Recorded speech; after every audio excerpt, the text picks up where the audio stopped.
शिमला के पास संजौली में एक मस्जिद बनी हुई है और इस मस्जिद को इलीगल बताया जा रहा है। मस्जिद की इमारत में अवैध निर्माण किया गया है, ये आरोप लग रहे हैं। इसको लेकर प्रदर्शन भी किया जा रहा है। सिर्फ एक मंजिल को बनाने की अनुमति थी, लेकिन उसके बाद भी इसे ज्यादा ऊपर तक बनाया गया है। अवैध रूप से 3 मंजिलों तक इसे बनाया गया है, जबकि 1 मंजिल बनाने की इसकी परमिशन थी। कोरोना काल में भी रातों रात इसका निर्माण किया गया है, कोरोना के काल में भी। और इसी को लेकर अब बीजेपी के नेता भी हमलावर हैं। लोगों ने भी अवैध निर्माण का विरोध किया, लेकिन उसके बाद भी किसी ने उनकी नहीं सुनी। प्रशासन पर ढुलमुल रवैया अपनाने का भी आरोप लगाया है। अवैध निर्माण का मामला कोर्ट में भी चल रहा है, जबकि ओवैसी कांग्रेस सरकार पर हमलावर हो गए हैं और सरकार से सवाल पूछ रहे हैं मोहब्बत की दुकान को लेकर। और अब कांग्रेस के नेताओं को भी इस पर कोई जवाब नहीं सूझ रहा, जबकि इस अवैध निर्माण के बाहर बड़ी संख्या में लोग इकट्ठे हो गए हैं और नाराजगी जाहिर कर रहे हैं। और इसी खबर पर शिमला से हमारे संवाददाता ललित हमारे साथ जुड़ गए हैं। ललित, जरा विस्तार से बताइए, कल ये मामला विधानसभा में भी उठता है और इसमें 2 पक्ष आमने सामने आ जाते हैं, ओवैसी की भी एंट्री हो जाती है। किस तरीके से और कब यहाँ पर अवैध अतिक्रमण होता है, फिर निर्माण कर दिया जाता है, वहां पर लोग किस तरह की मांग कर रहे हैं?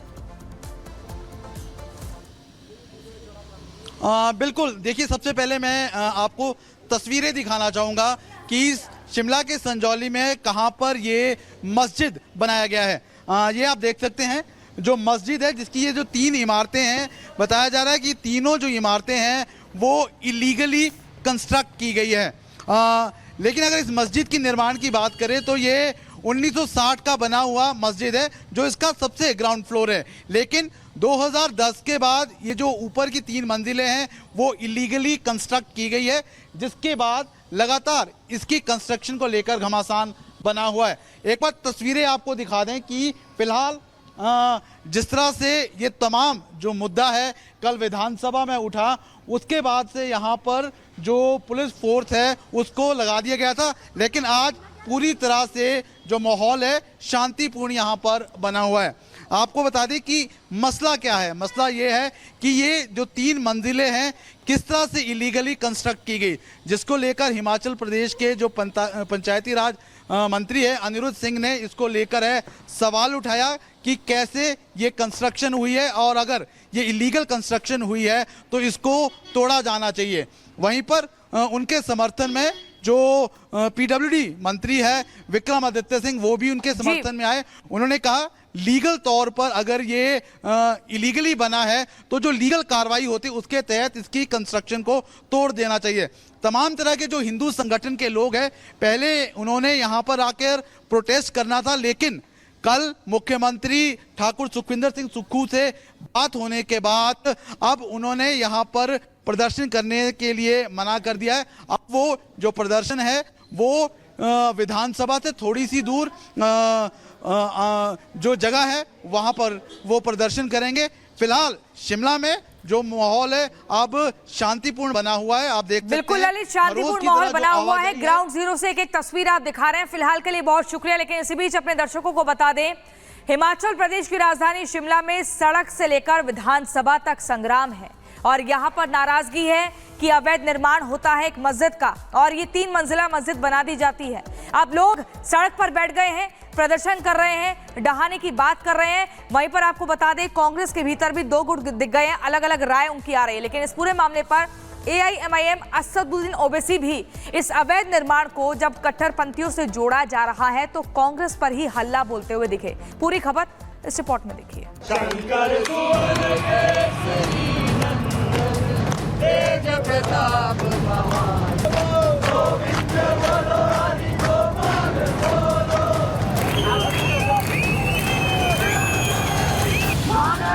हिमाचल प्रदेश में अवैध निर्माण को लेकर सियासत का पारा हाई है। शिमला के पास एक मस्जिद के अवैध हिस्सों को गिराने की मांग अब सड़क से होते हुए हिमाचल विधानसभा तक पहुंच गई है। अवैध निर्माण पर एक्शन की मांग अब खुद कांग्रेस की सरकार के मंत्री तक करने लगे हैं। सुक्खू मंत्रिमंडल के सदस्य अनिरुद्ध सिंह ने सार्वजनिक रूप से न केवल अवैध निर्माण को ध्वस्त करने की मांग की, बल्कि सूबे में रोहिंग्या बांग्लादेशियों की घुसपैठ का मामला तक उठा दिया। राज्यों से जो अवैध रूप से जो है हिमाचल में पलायन कर रहे हैं भारी मात्रा में, इनके ऊपर चेक रखने की जरूरत है। हो सकता है रोहिंग्याज हों और मैंने माननीय मुख्यमंत्री जी से भी इस बारे में बिल्कुल बात करी है।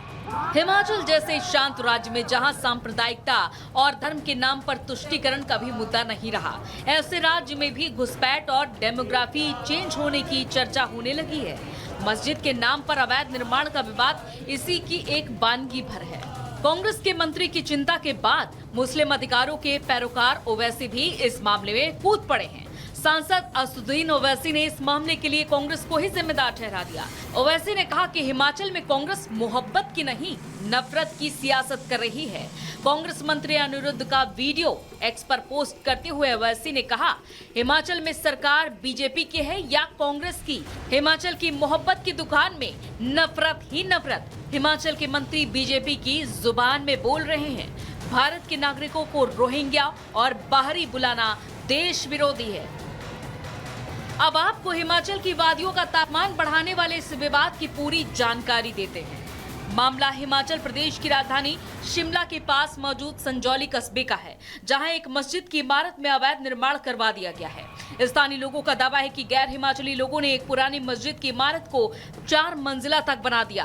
अवैध निर्माण के इस मामले ने धीरे धीरे तूल पकड़ लिया। नाराज लोगों ने अवैध निर्माण को ध्वस्त करने के लिए प्रदर्शन किया और इसके लिए लोगों ने मस्जिद के बाहर ही धरना दिया।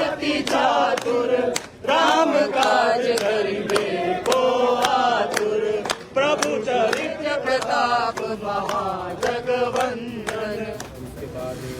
पुलिस ने प्रदर्शनकारियों को समझा बुझाकर धरना खत्म करवा दिया, लेकिन नाराज लोगों ने आगे भी आंदोलन जारी रहने की चेतावनी दी है। जनता के गुस्से की गूंज राज्य की विधानसभा तक पहुंच गई है। हालांकि कांग्रेस के नेता ही इस मामले में दो फाड़ होते दिखे। एक तरफ कांग्रेस के मंत्री सख्त कार्रवाई के पक्ष में है, दूसरी तरफ कांग्रेस विधायक इसे रफा दफा करने की कोशिश में दिखे। वहीं बीजेपी ने भी इस मामले में अपना रुख स्पष्ट कर दिया है।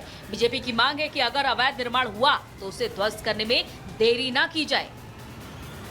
ये परिस्थिति हिमाचल प्रदेश में बिल्कुल भी जो है वो बर्दाश्त नहीं की जा सकती है कि अवैध तरीके से इस प्रकार से मस्जिद का निर्माण किया जाए और उसके बाद फिर झगड़ा भी किया जाए ऊपर से। और तो मुझे लगता है कि इस पर तुरंत जो कार्रवाई बनती है। कि अवैध बनी है कि नहीं बनी है वो तो अब कोर्ट में जब मैटर है, कोर्ट ने डिसाइड करना उस मैटर को।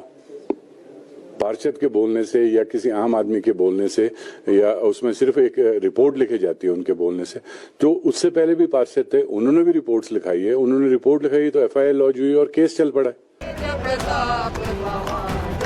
आपको बता दें कि स्थानीय स्तर पर यह विवाद काफी दिनों से चल रहा था, लेकिन पिछले दिनों हुई मारपीट की कुछ घटनाओं ने इस विवाद को बड़ा बना दिया। शिमला में जहां सियासी बयानबाजी हो रही है, तो वहीं संजौली कस्बे के लोग भी इस मामले में पीछे हटने को तैयार नहीं दिख रहे हैं।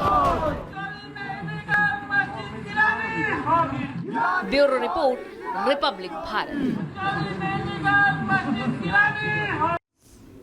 प्रधानमंत्री नरेंद्र मोदी सिंगापुर के दौरे पर हैं। इस दौरान सिंगापुर के पीएम और भारत के प्रधानमंत्री के बीच बातचीत में कई समझौते हुए हैं। ये समझौते दोनों देशों के लिहाज से बेहद महत्वपूर्ण हैं। बता दें आपको कि सिंगापुर दौरे पर जाने से पहले प्रधानमंत्री नरेंद्र मोदी ब्रुनेई गए थे। वहां के सुल्तान के साथ भी उनकी मुलाकात हुई थी। फिलहाल आपको हम 2 तस्वीरें दिखा रहे हैं, जिस वक्त पीएम सिंगापुर पहुंचे उस वक्त की, और दूसरी सेमी कंडक्टर समेत 4 डील हुई हैं जो दोनों देशों के लिहाज से बेहद महत्वपूर्ण है। प्रधानमंत्री ने ब्रुनेई के सुल्तान के साथ जब मुलाकात की तो उस दौरान भी कई अहम मुद्दों पर बातचीत हुई।